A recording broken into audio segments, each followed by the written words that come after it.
What up, Easter Deal World? It's your friendly neighborhood man, J TH. Top of the morning, afternoon, evening to all you beautiful, wonderful people out there, man. Make sure you like, share, subscribe, tap in and follow us. Shout out to the Legato Collection, man. Smart Psychology. Shout out to my brothers, man, before we get into it. But we got a dope show. The title of the show is called Not Your Average Jizzo, man. Not Your Average Joe. Yeah. You hear that, guess? Before I bring you I on? like that. Ponder on that. You feel me? I'm liking that. But we going to get off into this theme. Y'all do what y'all do. We going to do what we do. And we'll be back after this. Let's get it. We hope you stay a while, cause it's right for life. Trying to be part of your life. We got whatever you like. Come on and just give us a try, yeah. Cause it's right for life. Trying to be part of your life. We got whatever you like, yeah. Come on and just give us a try, yeah. I said it's right for life. Come in with the shows that you like. We trying to be the best on the mic. DJ playing cuts that you like, yeah. It could be the start of your day, or maybe just the end of your night. But if you rock it with us, Patio PolitiCz is gonna do you right. Oh, cause it's right for life. Trying to be part of your life. Yeah, we got whatever you like. Whatever you like. Come on and just give us a try. Yeah, cause it's right for life. Oh, trying to be part of your life. We got whatever you like. Come on and just give us a try. Yeah, We hope you stay a while, cause if you don't, Suplex City. Oh yeah, all day. Suplex City You won't time. say. You Sweet won't Chin say. Music time. All day. F5 time. All day. Suplex City. All Hulk day. Hogan leg drop time on your I ass. don't know about that one though. I No? don't know about that. No? No. Okay. Terry Bollea can get out of here. All right. See, man, it's already gonna be some shit on the shit note today. Hey, I'm just. Hey, so without further ado, I like to bring to you before I even invite my guests on y'all, man. Y'all know how y'all got that one kid in church, man, Okay. who just bad as a motherfucker. See, I was gonna call the show The Good Son, but this young brother, when we were younger, was a menace to congregation, not a menace to society. My brother was bad as a motherfucker. Just congregations. That's it. Yeah, this congregation. Okay. You know, you a great kid, but you was as bad as fucking church. Define bad. Define what we gonna talk. We Man. gonna get into this. We gonna. Just put it like this, man. My guest needed his ass whooped all the time, man. Before church, during church, and after church. Now, was it a necessity? We don't know. But Do you remember Junior Brotherhood? That's why he laughing. But without further ado, I'd like to bring to you our special guest, my brother from another, J Klassick in this motherfucker, man. What it do, man? What's happening? Man, I'm feeling good, man. You already know, man. It's that J to the K to the L A SSICK. Yes. Yeah, man. Yes, sir. Hey, man, and make sure I'm gonna throw in this little tab right now. Y'all can catch him on Smart Psychology, man. Go on and drop the days for him too, just so I won't get it wrong. You know? Hit that Smart Psychology podcast if you want to. What's Smart Psychology podcast? Yes. It's a podcast all about wrestling. Wrestling. That's right, man. But we bring the comedy, we bring the funny to it, we bring the good times. It's like a couch talk. Look, just bring your Smart Psychology to the Smart Club. Yes, sir. Join us on Mondays, live on Facebook, YouTube, and Twitter. Now, don't comment on Twitter. We don't know where that shit goes. Just comment on Facebook and YouTube. And shout out to Mac. Shout out to our brother Mac. Yeah. Man, you know, let me get little bull horns. You know what I'm saying? He can't be with us today, but he's with us in spiritual essence, and we appreciate him. All the time, man. Before we get into the basics of everything, or the basis, or the origin of stuff, let's talk about wrestling, man. Yeah. I love it. Give me your top 3 wrestlers of all time. Top 3 of all time. Yes, sir. My one, I'll always keep one of my ones because that's what got me into wrestling. That's Rey Mysterio. Okay. Shout out to Rey Mysterio for getting the Hall of Fame too. You Yes, feel sir. me? Yes, sir. Yeah. Now we talking about WWE Ray or WCW Ray? WCW Ray is what got me in. Okay, and gotcha. actually unmasked WCW Ray. Okay. The one Filthy Animal Ray. Ray. That's okay. the one that got me. Woo. So is this after that match where he had to reveal himself? It was after that. Okay, got you. After that. Got you. After that, that's when he went with Conan and everybody. Yeah. Oh, man. He was like, running rampant. I was like, oh, man, this is wonderful. Okay. Cruiserweight thought of shit. Okay, so we got Rey Mysterio. Yeah. Mm-hmm. Then after that, I'll say, as I got more into wrestling, Stone Cold is definitely one. Definitely a staple. Definitely a staple in there. Yes, sir. Man, just he brought the realism. When I say realism, I'm not just talking about like because people are going, oh, but it's fake. But of course, but tell me a show that's not not scripted. Yeah, exactly. A scripted. But did it make you feel like you was really inside the story? Did Yes, it make it you did. feel like every time Stone Cold stunned his boss, did you make you feel like you were kicking your boss ass? Nah, real shit. Boom, there we go. Stone Cold brought the streets. He brought the bullshit to wrestling. He brought the streets. He brought the hood to wrestling. Real shit. Shout out to Steve Austin, man. Every time you saw your paycheck, you probably like Stone Cold Glass. Yeah, right to go on me. Clean. On me. Every time. So Stone Cold is definitely my favorite. Also because of Speak Out, how he just didn't give a damn. Yeah. And my third and final, all time. Nah, that's crazy because like I can't go to Rock because he just all around everything. Yeah. But How you feel about Hulk Hogan? That's how I feel about The Rock. Hulk Hogan, shout out to the Hulksters out there. Look here. Look here. Terry.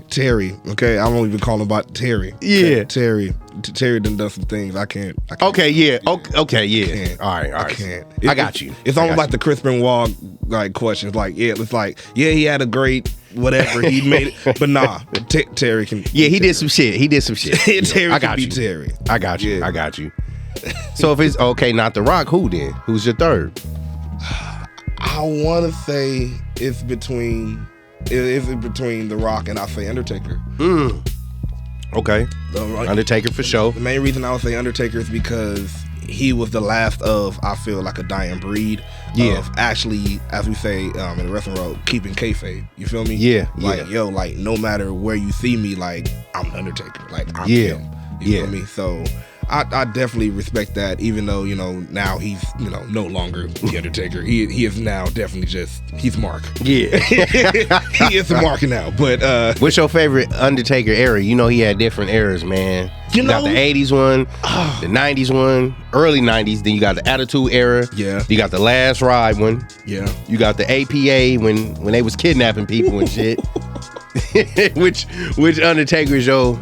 It's between the Darkness Undertaker, the one when he was with the corporation. Yeah. And the American Badass one. The American Badass one, a lot of people don't like it, but I'm like, it gave me some good shit. It really gave me some good shit. It did. And that's when he was coming in on a motorcycle. Yeah. And shit. Yeah. Coming out the Kid Rock and Limp Bizkit. I'm like, this is wonderful. Yes. Now the corporation, that's when they was kidnapping motherfuckers. Oh yeah. And had that's, APA. That's when they had the most fucked up storyline in life. Yeah, putting people on crosses, burning in your yard. Yeah, they was wild for that shit, man. How you kidnap your own daughter? Yeah, exactly. Shout out to Taker, man, and all the wrestlers out there for show. Yeah. Now, man, take me to the beginning, man. Just like where you grew up at and everything, man. I know our history goes back to Israel, but take me back, man, to start from when you was that badass kid, man. Fucking up the pews and... Look, I'm gonna refute. I'm gonna have a Monique special. Okay, my name is Klassick. Okay, I'm not a badass. I just have thoughts that I just let come out. All right, I did the whole shit. But yeah, man. Started since day one. Been born and raised LA. Yes. Was born at Kaiser Permanente. Yeah, Harbor City. Shout out. Oh, shout out to Harbor City, man. Yeah, Shout out. yeah. Shout out to the doctor, man. But yeah, man. Just since day one, just LA born and raised. 95th. Just man, that street has like been embedded in my mind. Like so 95th and what? Normandy. Oh yeah, that's why you bad as fuck, man. You know what? That's it. That's it. The thing. I wasn't even the worst person on the block. Like there was some badass people on my block. In church, you was bad, man. I know. 95th that street.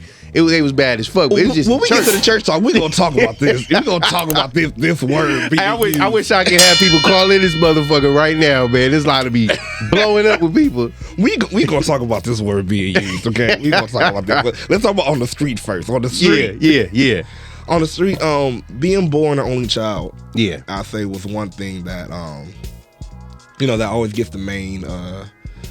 how you say, arguments, oh, well, you gotta have both parents, and, being born only child, you need a brother, you need a sister. So, yeah, I felt that a lot growing up sometimes. It's like there's sometimes when I'm like, okay, am I going to get a brother? Am I going to get a sister? But then I'm like, I have a lot of cousins. Yeah. So I'll always like be between, supplementing and getting that feeling. But yeah, being born on 95th in Normandy, uncles definitely was in the life of, of gangbang. Yeah. You feel me? Yeah. So it's like I had that, I saw that world, but I wasn't in there. And my uncles made sure that I didn't have to be in there. So even though I didn't have my father, I had a whole bunch of father figures that made sure like they was blocking me away from that shit. Like, oh no, you ain't like, I know you might see this, but it's cool. Like to this day, my to this day, one of my uncles, I'm not gonna put his name out or which one, but one of my uncles will actually still to this day, I'm like, I'm grown as hell, I'm in my goddamn 30s, and you still putting out a blunt. I see you.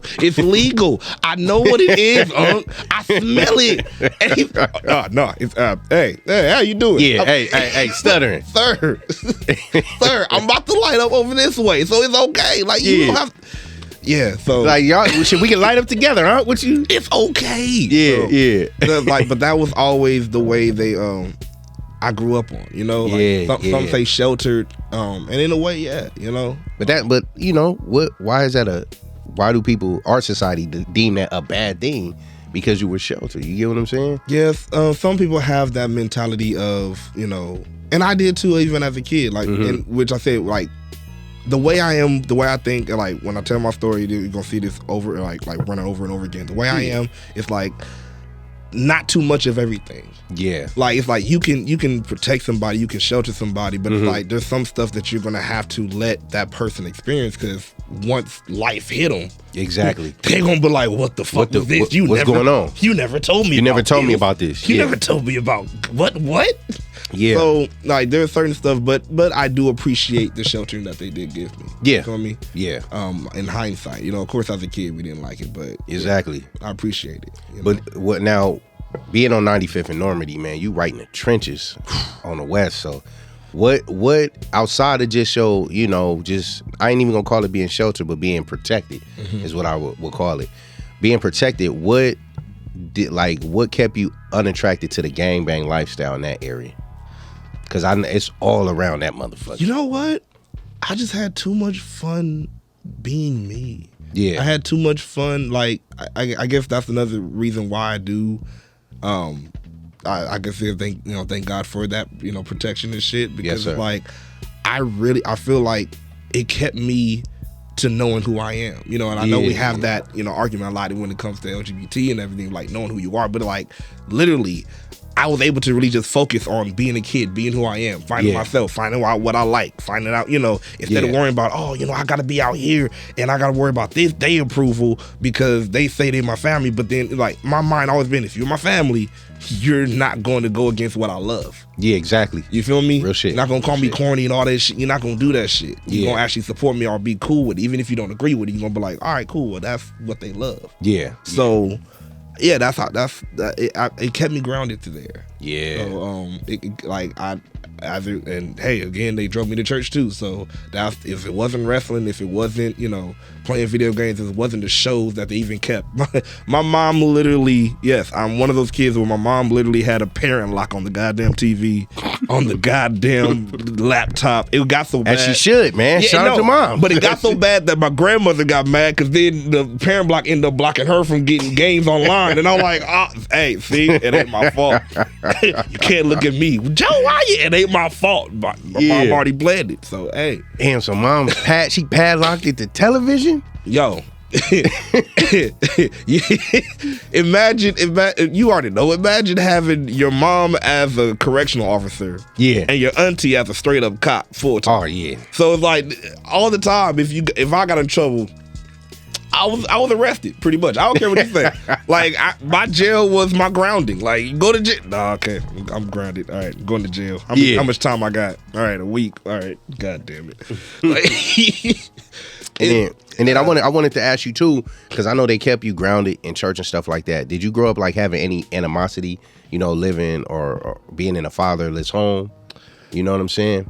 Because I know a lot of that shit, that's what be drawing people to gang banging and just wilding out, attention seeking and things of that nature. Yeah, it did have some tension times. Like, I'm not even gonna lie. Like, me and my mom even had some times where we had head bumping. Yeah. Because like I said, one, I don't know what's going on. Like, really about why my dad. Yeah. So, you got questions. Yeah. Yeah. So, like, before those got answered, I'm like, I'm just lashing out anytime something bad is going on. It's like, yo, like, what would it be like if I did have my dad here? Would I have somebody on my side in this argument? Gotcha. Like, it's always those questions. You feel me? Mm-hmm. It got to a point where I had to realize, like, okay, do you really want to go for that look? Yeah. And I still have that question today. Got you. But two, I had to realize, like, yo, she's trying her best. Yeah. With the circumstances, with the situation, it's like she's trying her best with raising a man. Trying to raise a boy. Black man. Yeah. You feel me? And it was a lot of stuff. Hell, there was one time in middle school, talking about being bad. I listened to shit. Okay, there was one time, and I'm gonna tell the story. There was one time I was bullied in school, but my bully was actually ended up being a girl because I actually did listen to the rule when they were like, yo, no matter what, don't hit a girl. Yeah, exactly. Now she would steal my backpack, steal all this shit, and just push you ain't gonna do shit because. What middle school? Henry Clay. Oh shit! Yeah. I know. Oh yeah. You tell me I was in the trenches. I was in the trenches. That's what I'm saying, man. There's some badass schools in that area, man. You got Henry Clay, Brent Hart, Horseman. Jesus. I think the only time I really felt safe in school was like shout out to LaSalle Elementary. That's when I went for elementary. I like shout out to LaSalle. I was like cool with that. My fifth grade teacher even ended up going to the same church as me. Yeah. So I'm like I had to switch up. Like hey Miss May, hey Auntie May. Like I'm switching up now. Like oh damn. But other than that, after that middle school, I'm like oh this is a whole nother beast. Yeah. Yeah. So she was in abusing the so I just told my mom, say look. This is what's going on, cause she's like, yo, why you ain't come out with your backpack? Why are you missing your homework? Like she would take shit like that. So I'm just finally told what happened. I'm like, hey, look, and like you said, my smart mouth. I was like, whoa, you said don't hit her. So what the fuck? What you want me to do? Like you said don't. I done got touched many times. You said don't touch. Fuck it. I kid you not. My mom the next day didn't even tell me she was doing this. Came out of school, had my new backpack, whatever. She was coming for me. Now I was like, nah, fuck it. I'm ignoring it. Walking to the car. I didn't even know my mom came out the car. She actually cop style, hiding behind the corner. Oh shit! Ready. So the girl, she's talking. Da da da da da. Grab my backpack. As soon as she grab it, I hear her go. Ah! My mom done snatched her up already from behind her. I was like, yo. Yo, mom. Now she was like, now where's the stuff you stole? And I was like, yo, what is going on? It's like, oh, so you can touch. This was after school? Was it in front of everybody? Yeah, it was still in front of everybody. It was after. I was like, oh, this is perfect. I was like, well, hey, let it happen. Did she give up the shit? Did she cough it up?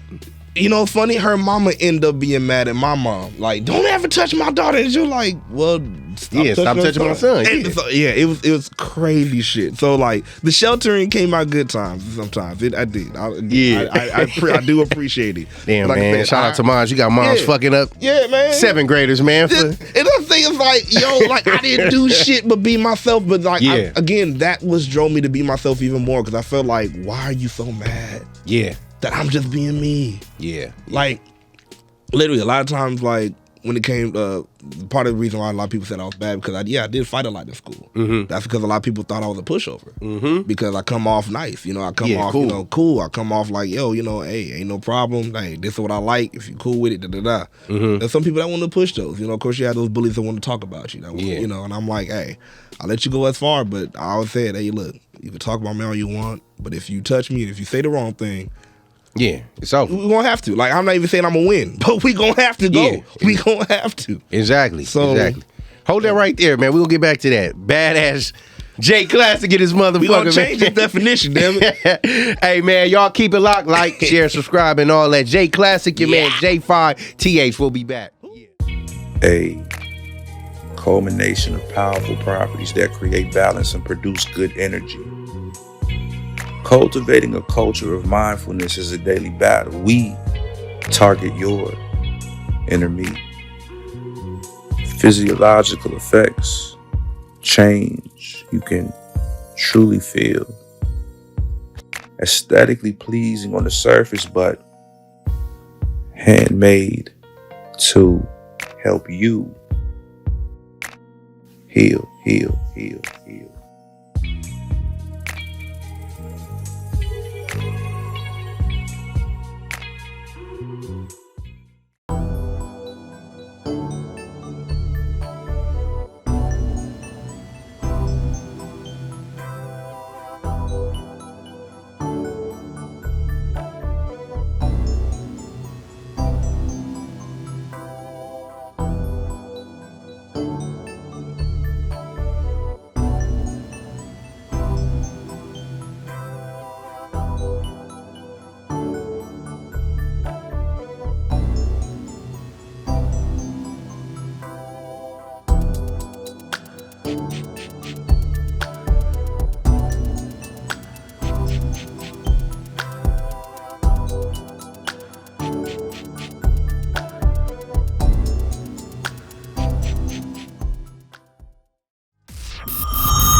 You are now rocking with the Patio PolitiCz. We back. Yeah. J Klassick, your man J5. Man, so before we went on break, we was talking about our moms.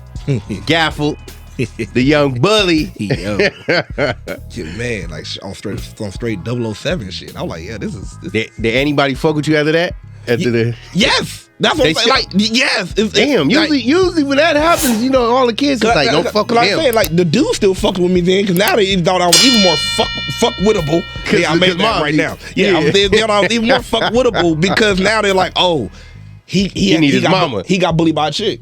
Yeah. And he needed his mama. So now they thought it was even more like shit was for play. And I'm like, bro, like it ain't like that. Like it Mons had because of that. Mons had ended up opening a contract on your head, man, with the bullying. Bruh, like it started with me just being me, me just being nice. But then like after that, there's like, oh yeah, okay, we got some more we can either talk about or just probably like he probably weak, he probably soft, he probably this. And I'm like, look again. I'm not guaranteeing you that I'm gonna win, but I'm guaranteeing you you're gonna come with scars. You gonna have some scars. Yeah, you gonna have scars. Yeah, and I'm protecting myself, and I always held that dear. Like again, why y'all calling me bad? I listen to the rules. God damn it, they said if you self defense, you can fight. So God damn it. Now look, now CJ, I ain't calling you bad. Like outside of church, I'm talking about the activities. We gonna talk about that too. Yeah. But they called me bad even out. Like that's what I'm saying. Even outside of church, I was always deemed either bad or different. And it was like that part. I say it took a two of a kind of a toll on me. Yeah, because one, I'm like I'm different. So now I'm like, what does that mean? Like what's different? And then sometimes it's like being said like, as a bad thing, like, oh, well, he's just different. Or sometimes it's just, it's like an excuse, and I'm like, what is it? Am I not human? Am I like, what is what is wrong? So it took me a while to realize it just meant, I don't think like everybody else. I don't like, some people talk about group think. I don't think like the rest of the group. Like sometimes I'm like, wait a minute, well, let me play devil's advocate too, just to look on this side, just to another put everything together. Yeah. And because I didn't just fall into those type of loops, like even when it came to popularity, like everybody wanted a certain type of shoes. I was like, when everybody wanted Jordans, I'm like, fuck it, I like Chucks. Yeah. I like Vans. Yeah. I like Vans before the song Vans came out. Like I'm like, it's cool. Yeah. And also, hey, guess what? There's more money in my pocket. I thought like that, but because I thought like that, it was like, but ain't nothing wrong with different is good. Exactly. Different is good. You get what I'm saying? You're not following the norm, which is good. Now, did you ever get any flack being that you at that time was going to church a lot? We all was. Yeah. You know what I'm saying? Would they consider you a church boy and things of that nature? Were you getting picked at because of that, or? Yes and no. Because the way I went about, like, I wasn't, even though I was born and raised in a church, I didn't go about my day like, you know, always have my Bible, like the regular church boy. Like, you know, you can tell he always got his shirt tucked in. Oh, you know, you can tell his mama like crease his damn pants and now he's flooding and he's walking and like, you know, like Loki looked like a Christian Urkel. Like, no, I wasn't that. Yeah. Like, I still, again, I like things that were mainstream, music that was mainstream. You know, like I still appealed to that. When I talked to my friends, I didn't just have. I'm glad that my mom did let me still like watch other stuff. So it's like I didn't just have church talk about. You feel me? Like like everybody talking about, hey yo man, did you see Darkwing Duck? And I'm over here, well, I like Veggie Tales. Like it wasn't me.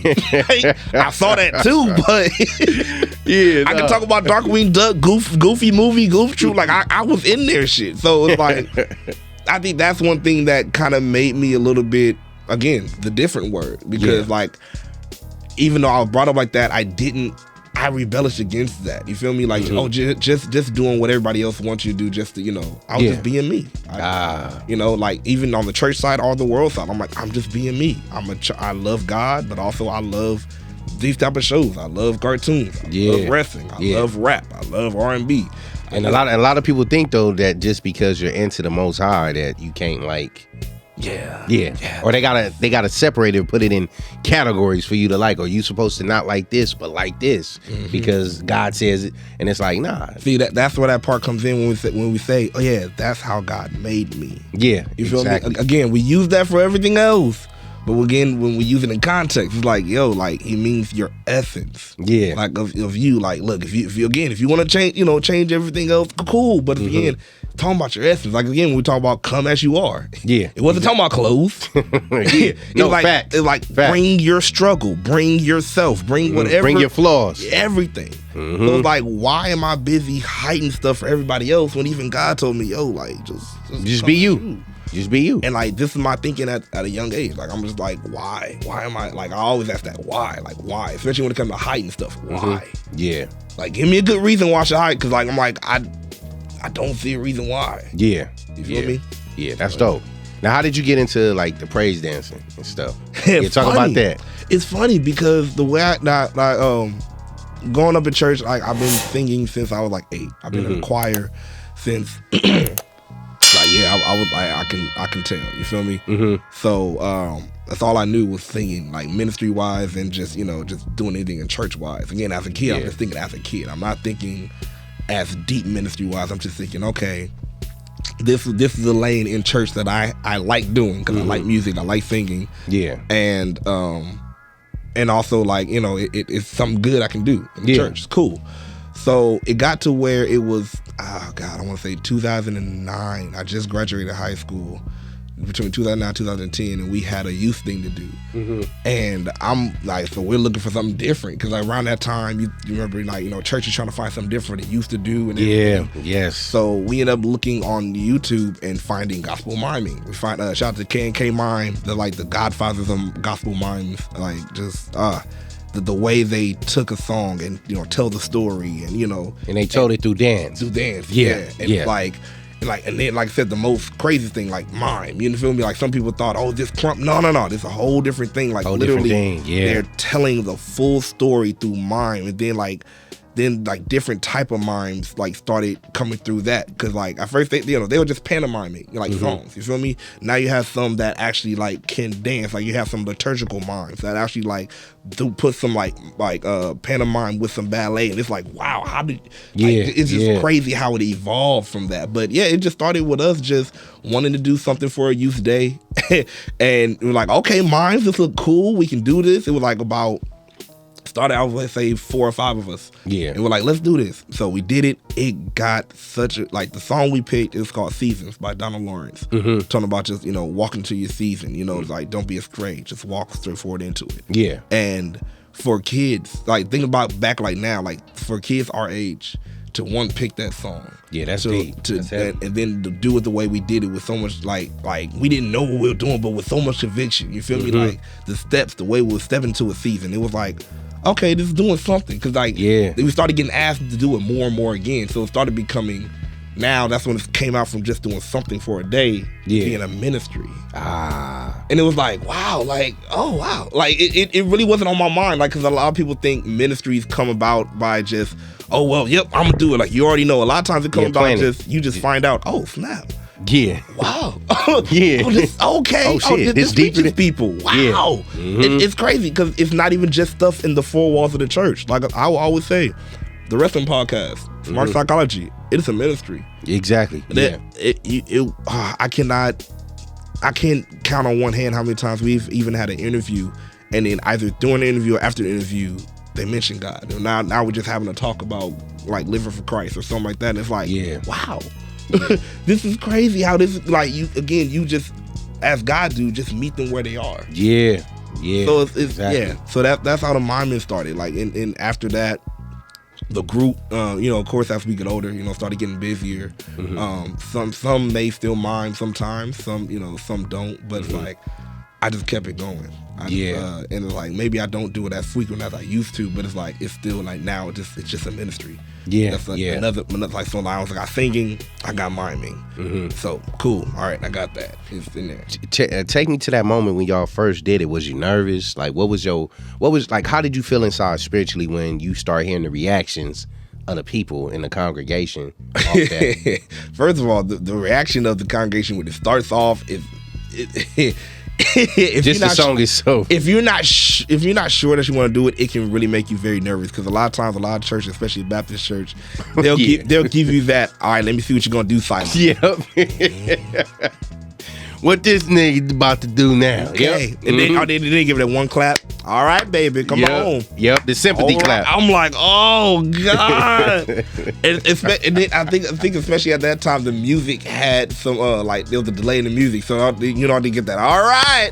Baptists, man, they impatient people, impatient Negroes. Come on, man. kids, want to do something different. Oh, and because at that time, miming wasn't as big in churches as it is now. It was still different. So now you're like, oh, these kids trying to do something different. Oh yeah. And it's just. So that was nerve-wracking, but once the music started playing, once you got into it, it started feeling more liberating. Like even when you start dancing, you start feeling it for you. You start talking to yourself. You feel me? Again, seasons, walking to your season. I'm start telling myself, it's time to start walking into this stuff. Yeah. There's times where like even if I'm not dancing, like I go back to the songs I used to do or still do, and I just listen to them, not even practicing, just listen to them, because like. Those are literal ministry songs. Those are songs that like I listen to get me through. Now I'm just showing you what God showed me to bring me through. Hopefully it touches you. Yeah, that's my whole ministry style. Like I'm just gonna put you through the story of what I'm going through or what I've been through. Now what was your greatest performance doing it? Where you just blacked out?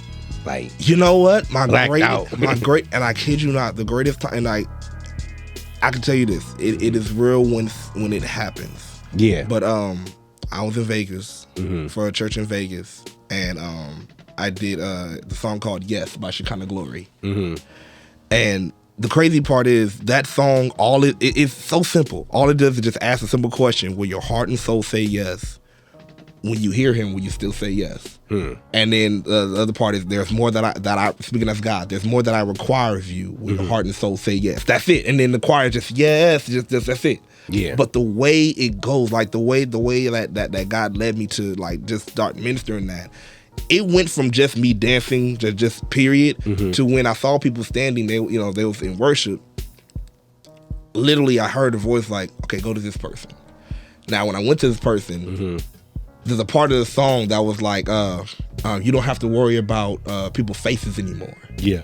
So instead of just miming and miming that to the full crowd, I actually went to this one person and I mimed that to her and like just touched her hand, and like for some reason there was like a confirmation that there was something that she was going through that she was hiding her face from people, like was feeling that tug, and like she just started going in. Wow. And it's like you said, blacked out. I look at the video, I touched about 5 or 4 of the people. Like God just led that. Now I'm not saying that like I'm not putting no title like prophet or anything on me. Yeah. When God works with you though, man, the Spirit carries it. Man, yeah. And it don't even have to be a certain word like, oh, what's God gonna have me to say? Moses was like, hey, God, I stutter. He was like, oh, shut that down. I'll take care of that. I'll take care of how you could talk. So the fact that I was able that God allowed me to do that and see that, because like my wife was videotaping, and so I was able to see it, and I was like, wow, Yeah. Like, that was a powerful thing. Like that's when I feel like I really reached a point in ministry where I was like, okay, I see how you roll. I see how you talk now. I see how you roll. It's crazy. It's divine, man. It's divine. And then you was doing some singing too. So you did a few solos recently. Recently. Okay. Recently. I'm still growing in it. Why you say that, man? Why you say that, Joe?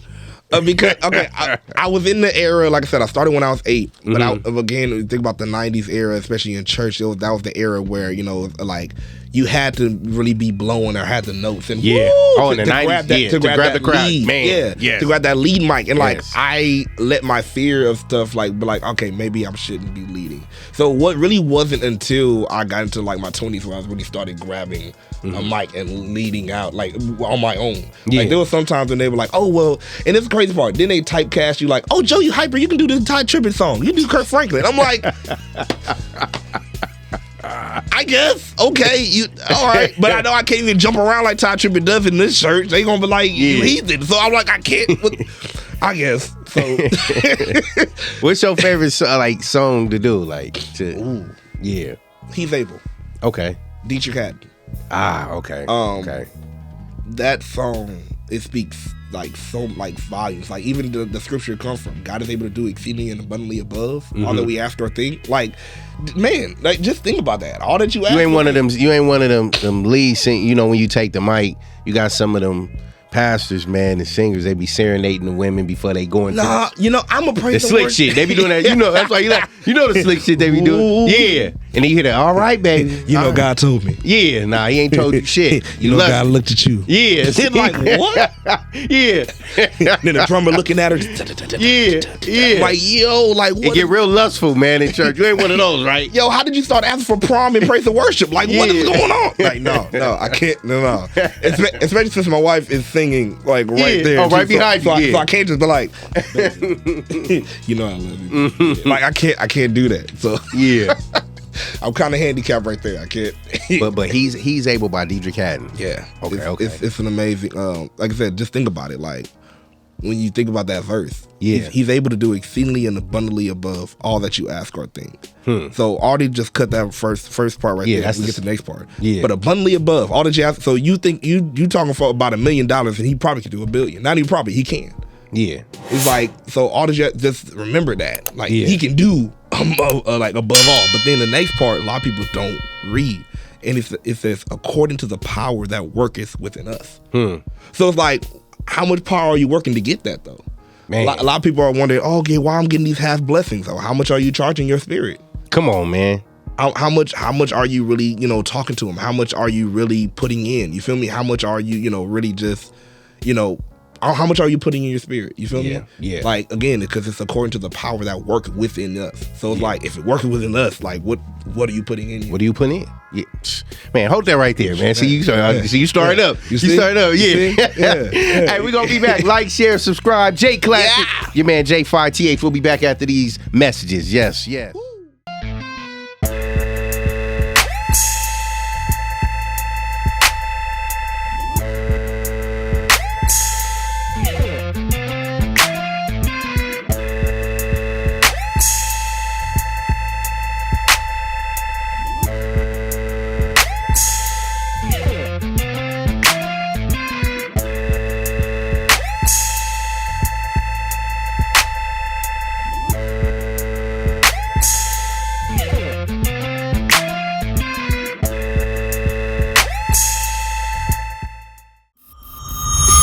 You are now rocking with the Patio PolitiCz. Patio PolitiCz, we back.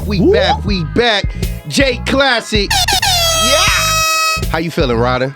Man, I'm feeling good, man. I'm feeling good. Man, I'm feeling good. I feel like I'm validating myself right now. Like I'm telling you, I'm changing the definition of bad. I'm doing this today. You are today. All praises. And man, you was getting into a word. Yeah. Before, you know what I'm saying, we went on break, and I didn't mean to cut you off. Oh, that's all good. But nah, like we was talking about ministry and stuff, and you started hitting on a lot of key points about the Dietrich Haddon joint. Yeah. And you started to break down the context of the song. Now, you also got into ministry as far as stepping behind the pulpit and doing your thing too. Yeah, man. Talk to me about that, like that journey.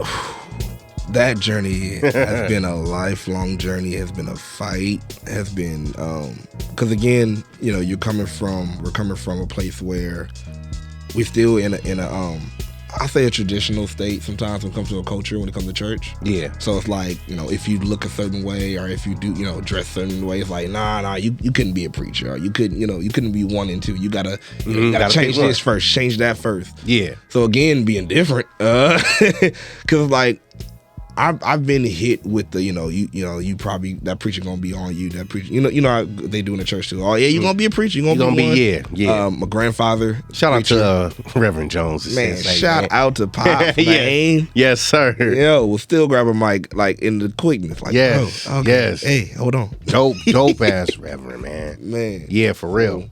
My grandfather being there, and then most of my father figures, other than my uncles, like were preachers. Shout out to Reverend Bailey. I know we had him. Shout out to G Pops, man. Yeah. And so it's like I had the influence, but like I never wanted to just be like, oh, just because they're doing it, I'm here. You feel me? Or that's why I'm here. Like you wanted it to be genuine. Yeah. Especially when I learned a long time ago. That's like when they used to tell you, oh, grandmama's spirituality ain't gonna take you to heaven. You feel me? You got to get your own relationship. Man. So I'm like, I couldn't just jump on, oh, I'm gonna be a preacher because my granddaddy a preacher and this a preacher and this person. Yeah. It's like, nah. But then again, 20s. It's crazy. A lot of shit opened up to me in my 20s, but it was my early 20s too. It was like I'm still, what's it called? But I'm like, let me just act on it now. Like, why wait? You feel me? Yeah. Like, why wait anymore? And I finally got that confirmation. Like, talk to your pastor. It was after our youth event, or really our young adult event, and some of this said, talk to your pastor. And I talked to him, I'm like, yo, I'm getting the feeling where it's like it's still calling me to do this, Yeah. And I don't know, how the journey's gonna go, but I feel the calling. And the crazy part is, he didn't just say, oh yeah, all right, I'm excited. He said, wait. Yeah. Wait, and I'll let you know. Let me know again if you feel that feeling again. Because he even knows a lot of people would jump in there, and just be like, oh, I feel it, and then all of a sudden it comes, and then it's like, all right, I don't know what to do with this, or exactly. You just want it for the accolade. Yeah, man, I was about to say that. Man. See, you playing with the Most High. Exactly. At that point, Like, do you know how many people right now, like, literally just take a class and then be like, oh, I'm a prophet. Now, this is a gift. Yeah. You do not take a class for this. There's no class. There's no prophet class. There's no, like, I'm sorry. There may be classes on, what it looks like and stuff like that. But it's not like, there's not a class just like, oh, well, God chose you because you took this class. No, like that's not how this happens. You don't get a Jesus degree. That's what I'm about to say, man. So if I take a prophet class, man, because I get an A+, man, I can't tell your future. That's what you telling me, man. Man, I done did my hours in this class. Right? Yeah, exactly. But so I didn't want to do that. So again, I told him okay. About 2 to 3 weeks after, like, again, it was still pressing on me. So I let him know. He said, okay, we're gonna talk about it. My official first sermon was March 14th. And I want to say it was, it's been about, 5 years ago now. Yeah. So it's like, it was still fresh. Again, I'm still fresh in my 20s, man. Yeah. I'm like, right, again, I'm in the mindset, look, whatever needs to be said, whatever needs to be done, let me do it. Again, again, with this definition of bad, that's why I was deemed bad. See, the thing was, I wasn't one to hold my tongue. Yeah. I wasn't one to hold back. Like, if I felt something need to be done, I'm gonna do it. If I felt something need to be said, I said it. Yeah. And like, sometimes it didn't need to be said. Like, I again, we came up in an era where if you a child, you shouldn't be saying certain stuff, even if it was right. Even if it was right. You feel me? Yeah. So it's like, I'm the type of person, I'm like, well, nah, like, you shouldn't be talking that way to this child, even though they're a child. And it's like, well, you a child too, so I can, nah, you can't. And it's like, even when I get in trouble, I'm still like, well, it still was right. Yeah. That's where the bad part comes, because like, I still, even after a whooping sometimes, after saying something like that, and I'll be like, I still feel the way I felt. Like, it didn't change that. Like, yeah. So that's what it was. But like when it came to preaching, it's just it was it was one of those things where it was just pressing on my heart, it was pressing on my spirit, and so like I'm glad my pastor took time with me. So after my first sermon, it's crazy how again the way God talks to you. It's either through his word, or through life. Man. And it's crazy how many sermons just pop up in your head when they talk about hide the word in your heart. Like literally, like if you just remember like certain scriptures, and that's not talking about like knowing the Bible from front to back. If you just the scripture you remember so far, that's what you keep reading. Yeah, you feel me? But the certain ones that you probably do remember or don't remember, sometimes when those prayerless times come, or even the times when you're like, okay, I need a sermon. Boom, you remember that scripture. Boom, okay, what did that mean? Boom, okay, that's what you're saying in there, God. And a lot of times when you really listen to that, you got a whole scripture right there. Yeah. It's crazy when pastors say, look, like one of the first and biggest I say, how do you say it? Advice that he gave me. He said, always study for a truck full, but when you preach, give him a shovel full. Damn, that's deep.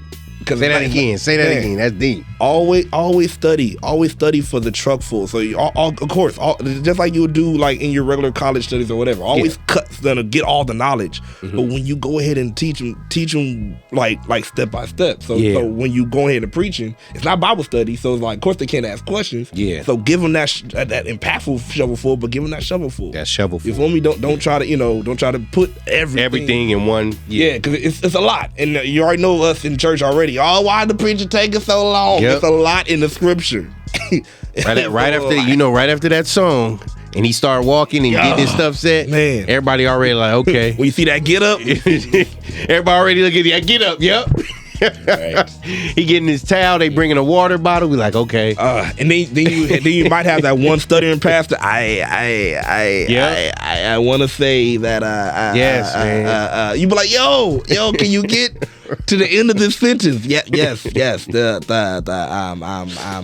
In Corinthians. I'm talking about retro. I'm talking about retro Israel days, man. So we looking at that clock, man, behind the pastor, like it's 12:45. I was here since Sunday school, bro. I've been here. I know. That's what I'm saying. 8 was here. Now it's 2. With the donuts. Remember they used to have the donuts in Sunday school? This is not holding all. Man. I had 2 donuts. I can't do it no more.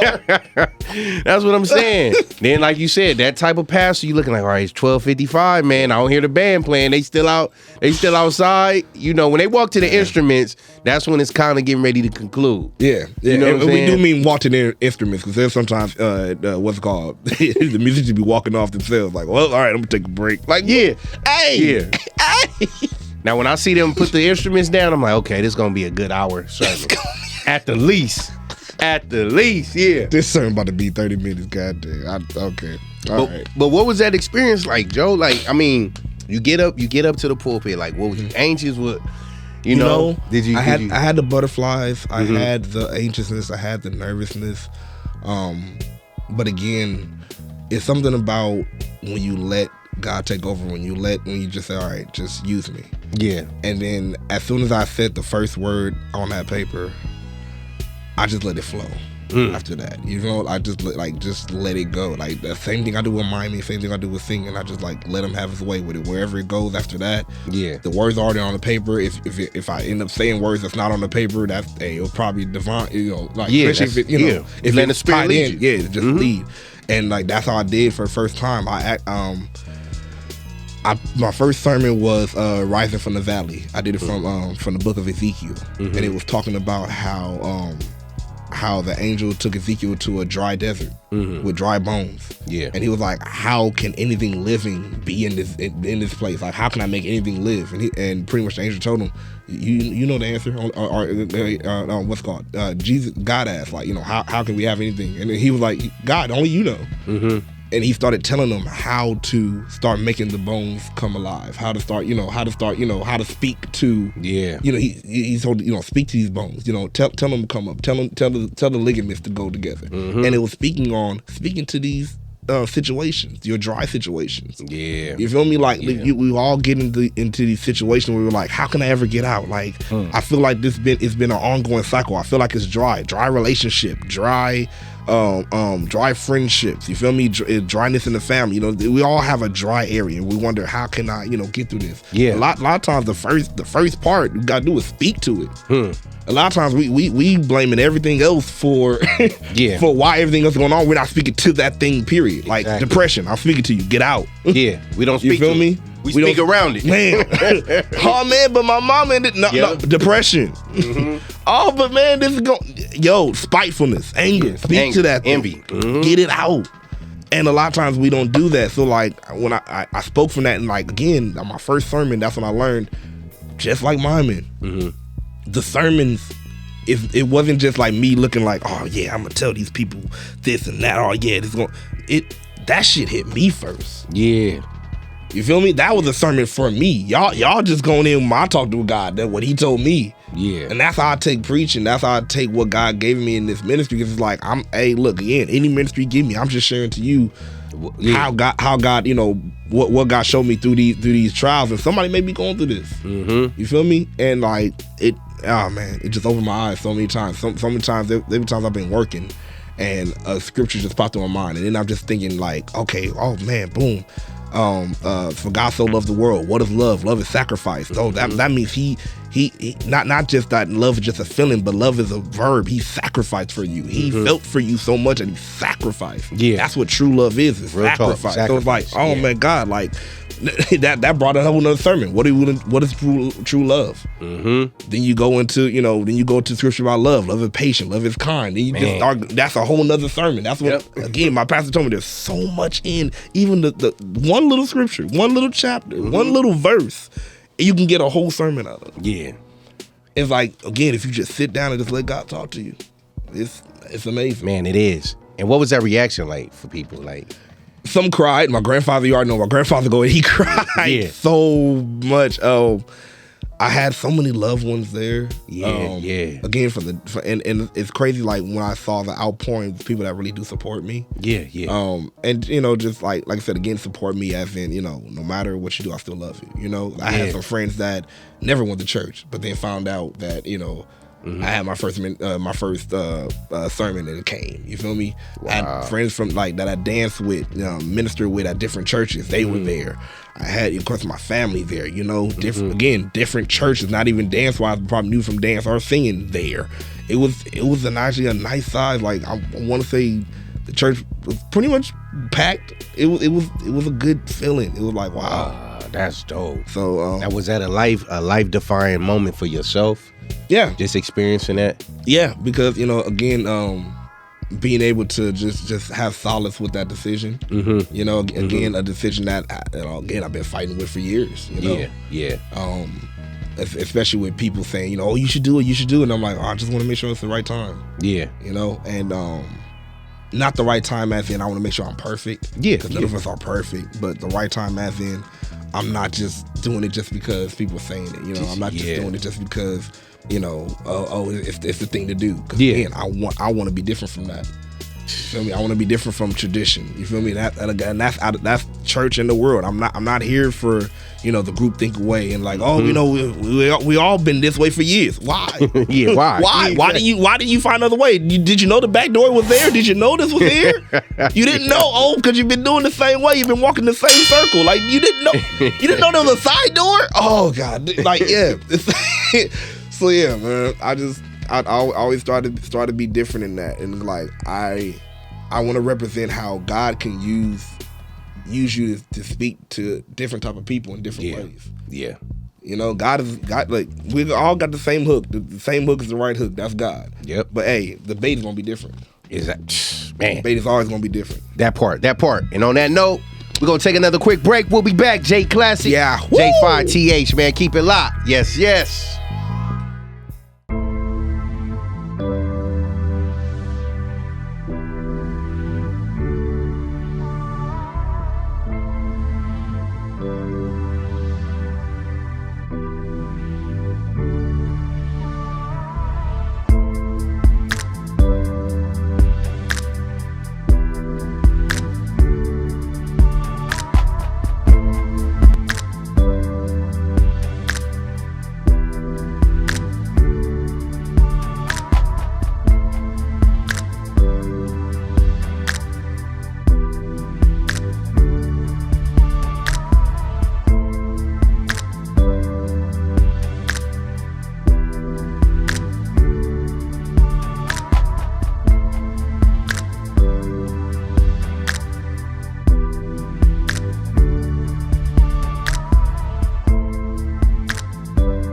are now rocking with the Patio PolitiCz. Man, we back.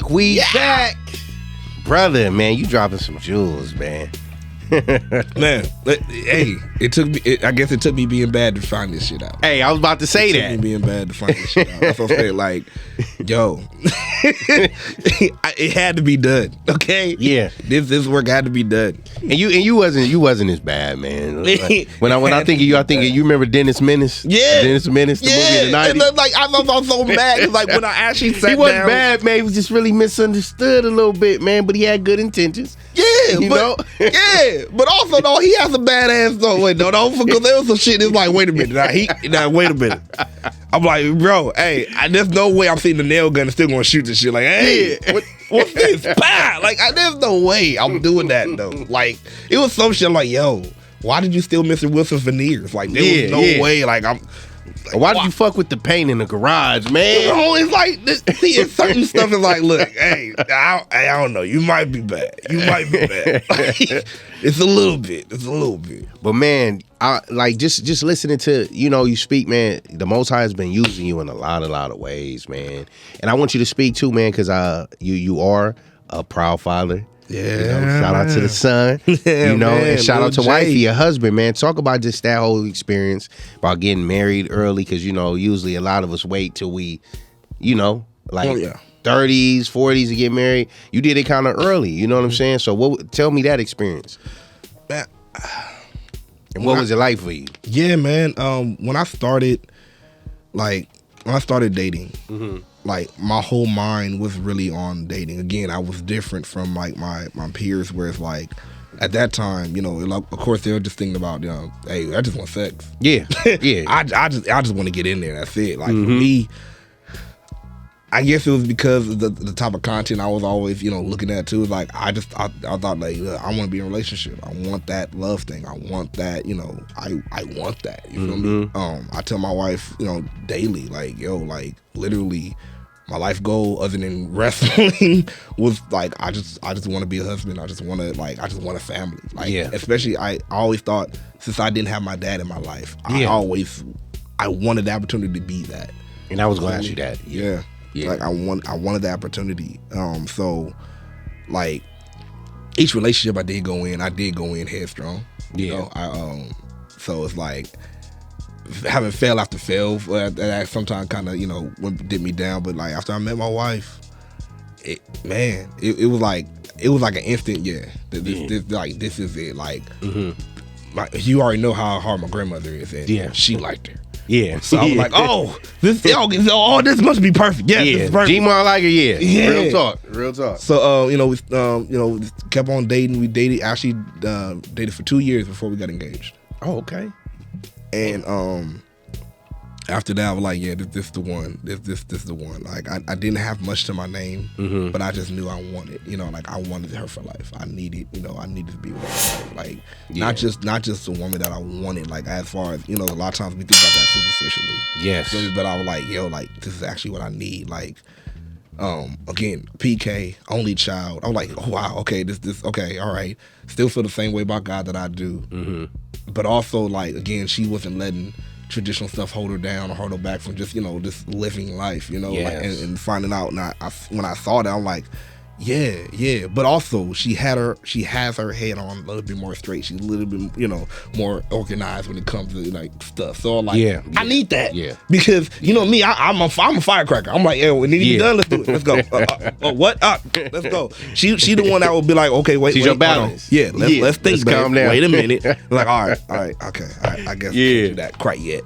So, but yeah, man. Ever since then, got married in 2015. Actually, like a little bit after our son was born. He was born in February. He actually was born early. He was supposed to come in April. He was born premature. So that was another battle. Oh, that was a battle that came like early in our marriage, with him being born early, we kind of find out that he developed cerebral palsy. And also later on down the line, like about when he turned about 2, he started having seizures. So we found out he had epilepsy too.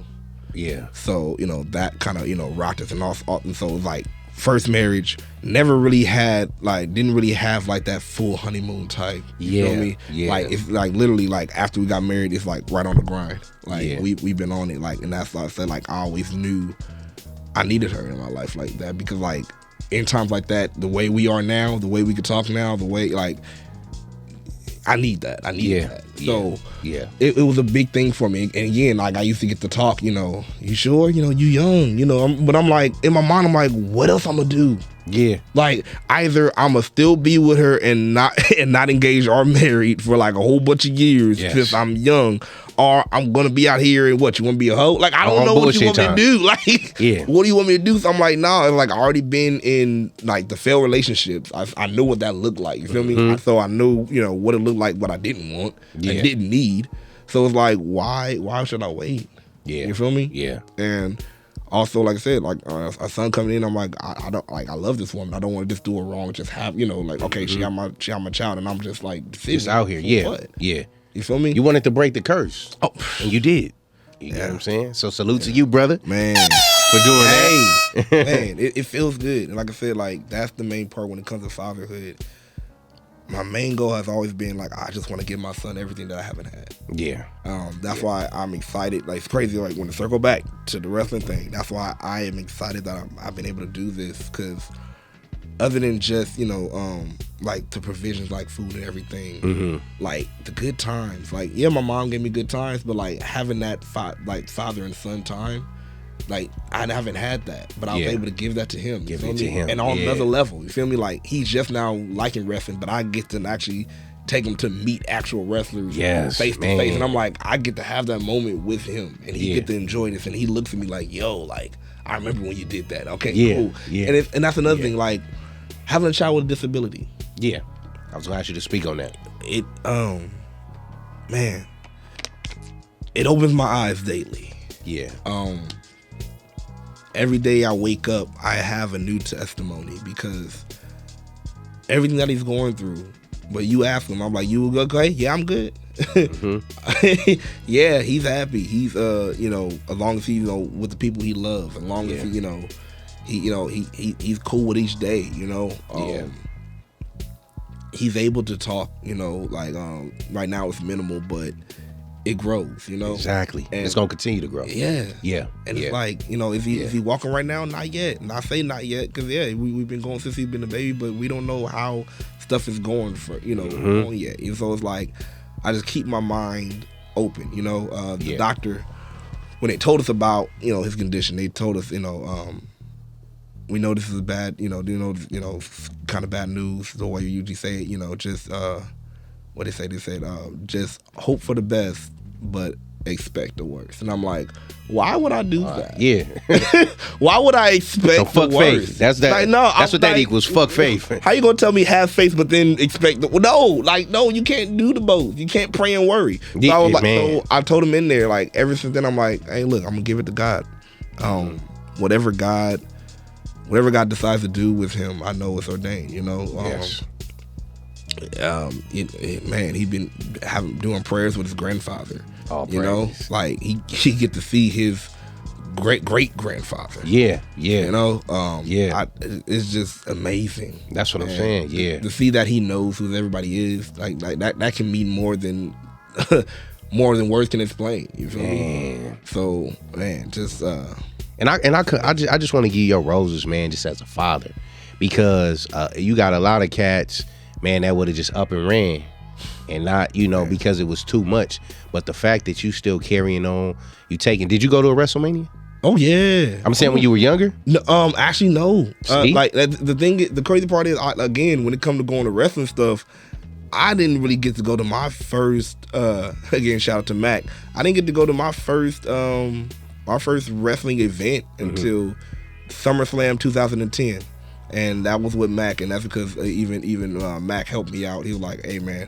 All right, he even took the bullet because he's bougie as hell and like being front row. But he was like, I take the bullet, I'll be up there in the rafters with you, get these cheaper tickets. Because at the time I'm like, dude, I'm just in college, I ain't got a job yet. But he was like, dude, I help you out.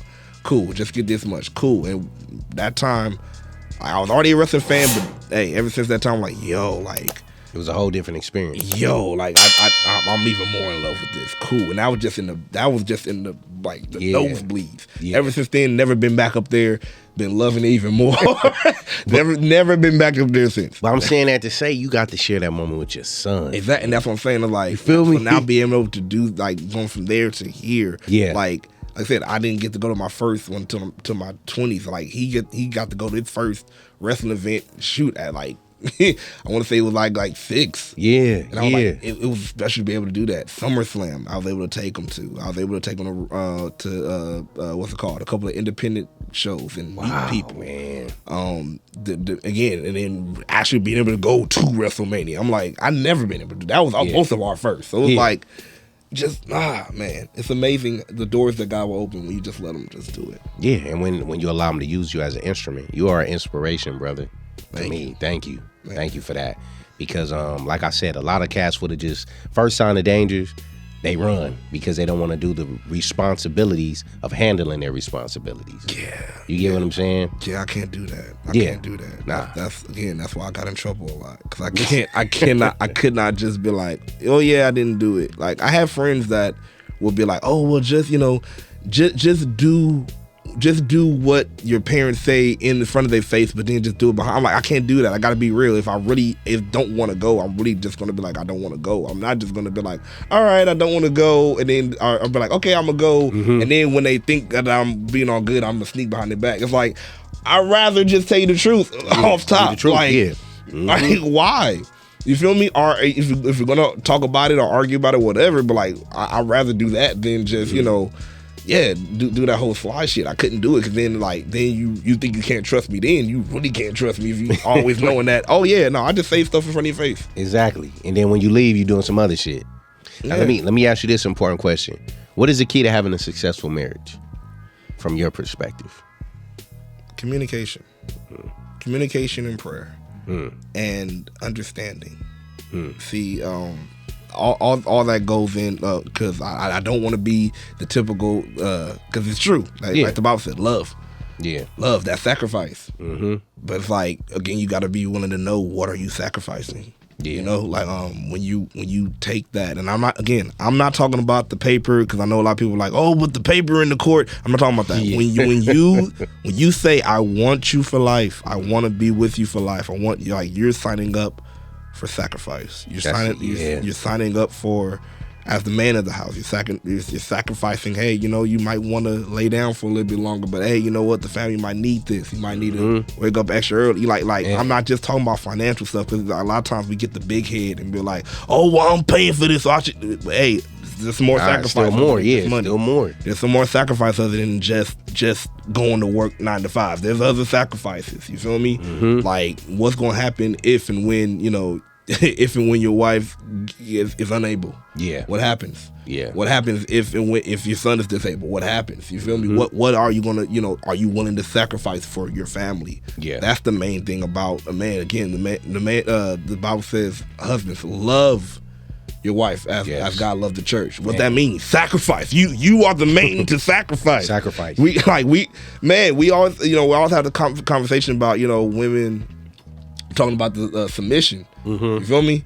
But it's like also like, men, you want to be on the submission, but look at that sacrifice word. Look at that love word. Look what that truly mean. Yeah. Because it's like, bruh, like you can't expect just submission and you're not sacrificing. Exactly. You feel me? I told her to do this, but did you actually sacrifice the time to just sit down and really explain to her, or did you just want to argue?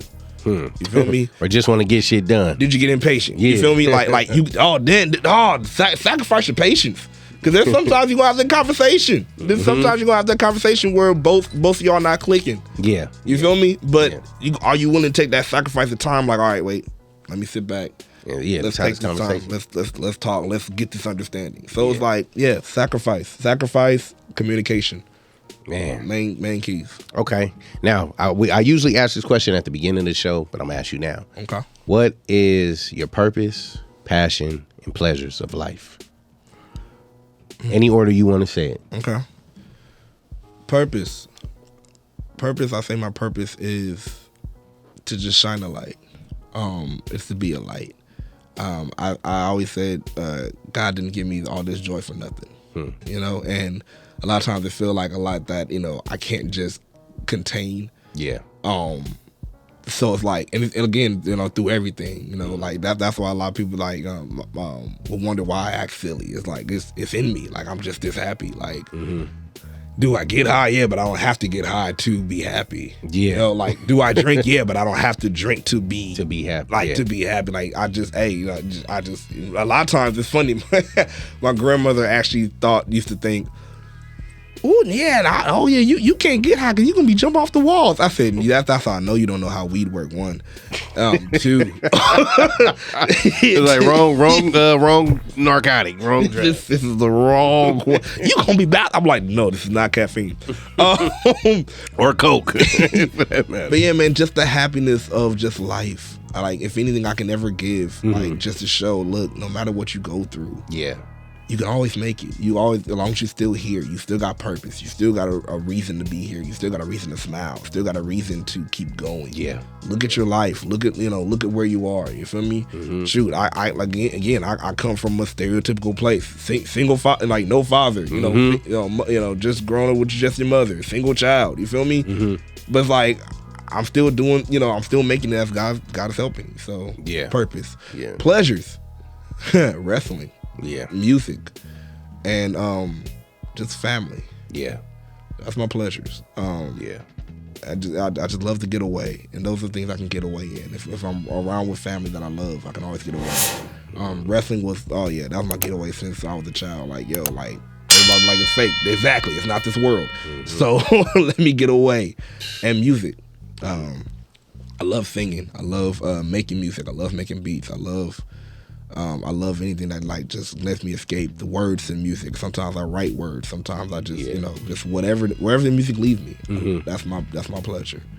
And the last one, passion. Man, it's crazy. Like my passion and my pleasure are the same. So music, and wrestling, like that's my full passion right there. Like I put everything into it that I can.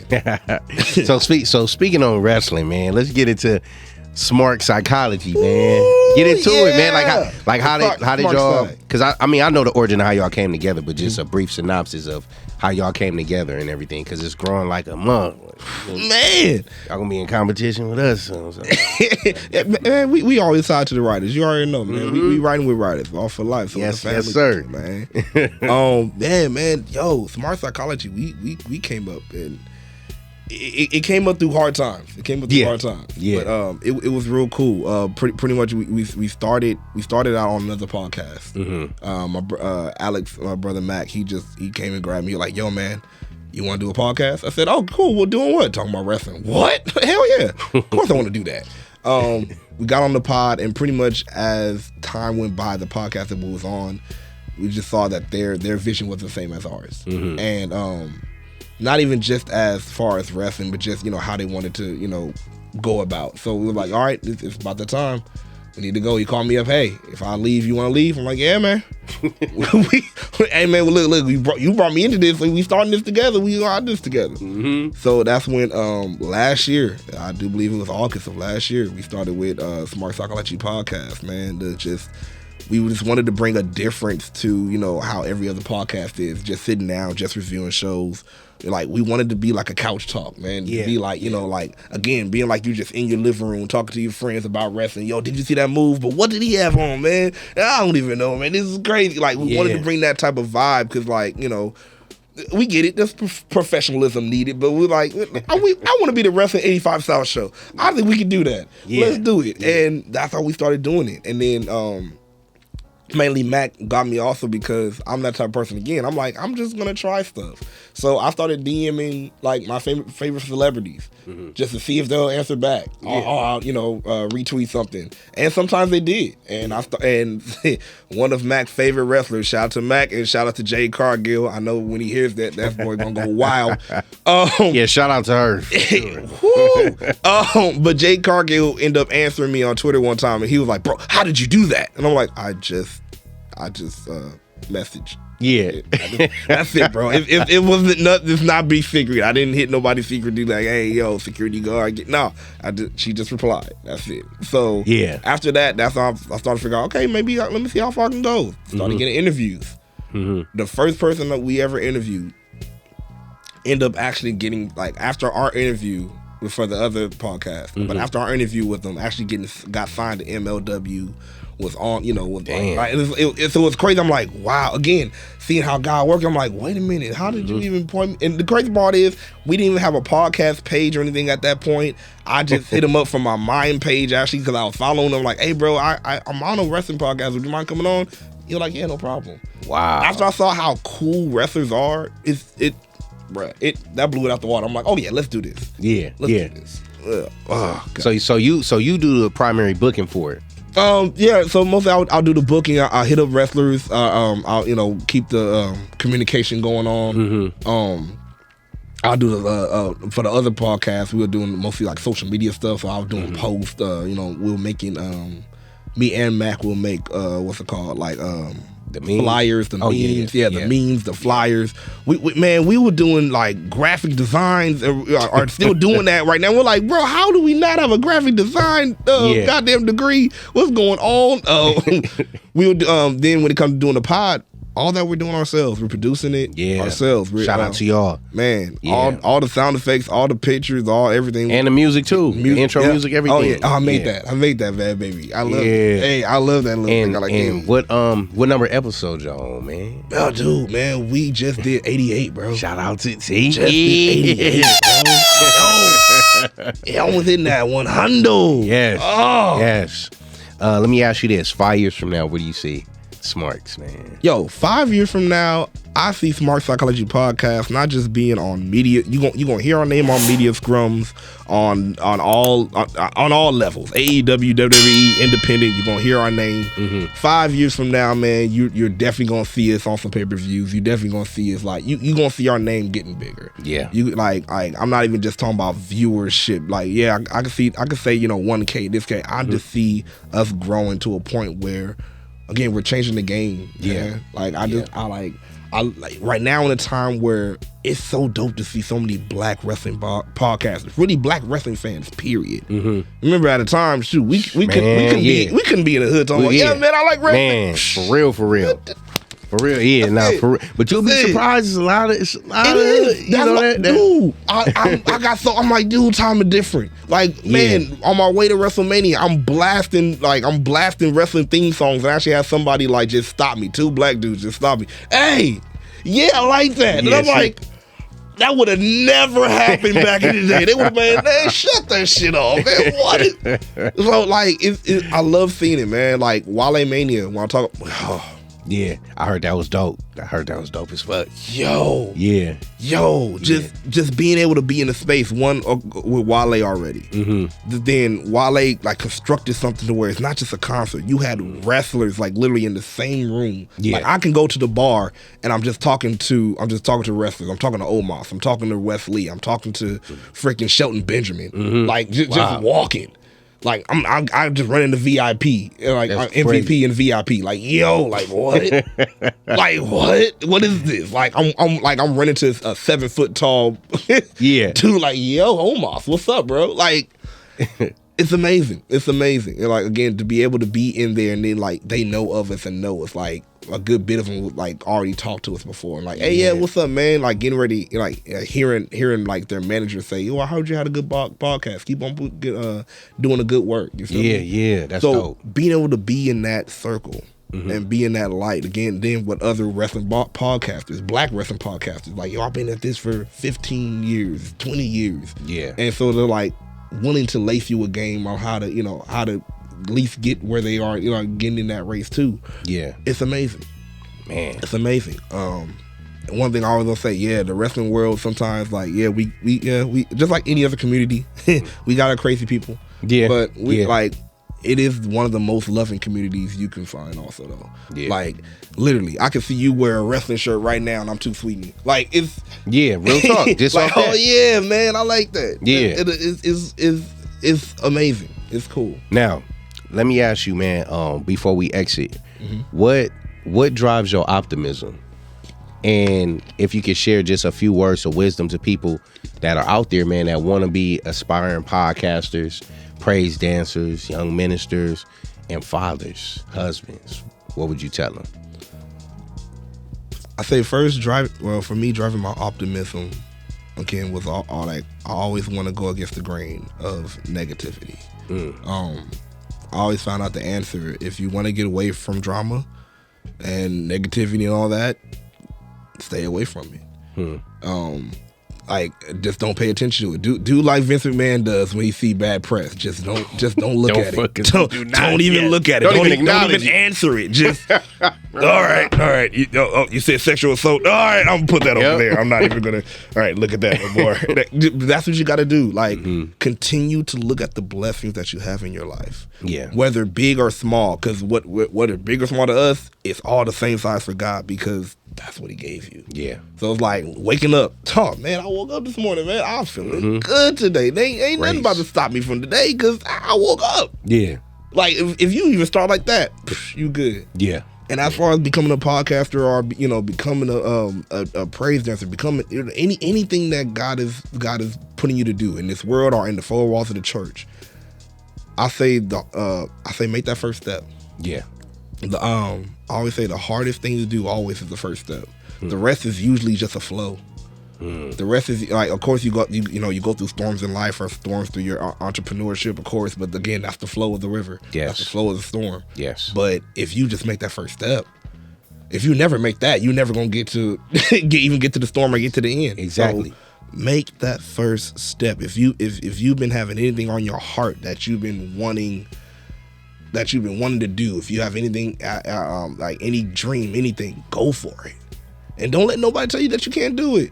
I tell you right now, one of the main reasons I'm only wrestling podcasting and not in the ring, because I let people tell me, oh, that's silly. Don't let people stop you. There's always an avenue to be able to do what you want to do and what to find your purpose in life. Make that first step and actually look for it. Man, and let the people know how they can get in contact with you, Jay. Man, you can find your boy so many places. You can find your boy on Twitter at Klassick Smark. That is KLASSICK_Smark SMARK on Twitter. Of course, please follow the podcast everywhere. We are on Twitter at Smart Psych Pod. We're on Instagram at Smart Psychology. We're on Facebook at Smart Psychology Podcast. We're on Twitch. Yeah, that's right. We're on Twitch. We're about to start having some stuff on Twitch. You might want to follow there too at Smart Psychology Pod. Also, please follow us on YouTube at Smart Psychology Podcast. Man, join the Smart Club. We just bring comedy and love to wrestling, man. We just bring a whole couch talk feel, man. Just join us, man. Join us on all social media platforms. And actually, when you go over there, click that link tree and just find everywhere else we are. Because it's so much. There's just so much going on. Just stay in the know. Yes, make sure y'all check my brother out, Smart Psychology. Shout out to Apple Mac Mizzle. Yes, sir. All the links gonna be in the bio, man. And I just want to tell you, man, I love you, brother. I appreciate you for coming. Thank you for being an incredible fucking father. You know what I'm saying? It's not too many out there like us. Man, so we're the last of a dying breed, like that Undertaker. Straight unicorns, straight up unicorns, man. Man, so continue to build great memories, man, with your junior. Please. Please. And he's going to remember them. Trust me. Oh, every day. And continue to be a generational curse breaker, my brother. I appreciate you. Yes, make sure y'all support my brother. Woo! He will be back. Of course. We love y'all. Make sure y'all like, share, and subscribe. Patio PolitiCz, J Klassick. Hit that button. Your man, J Fifth, and we out like this. We hope you stay on.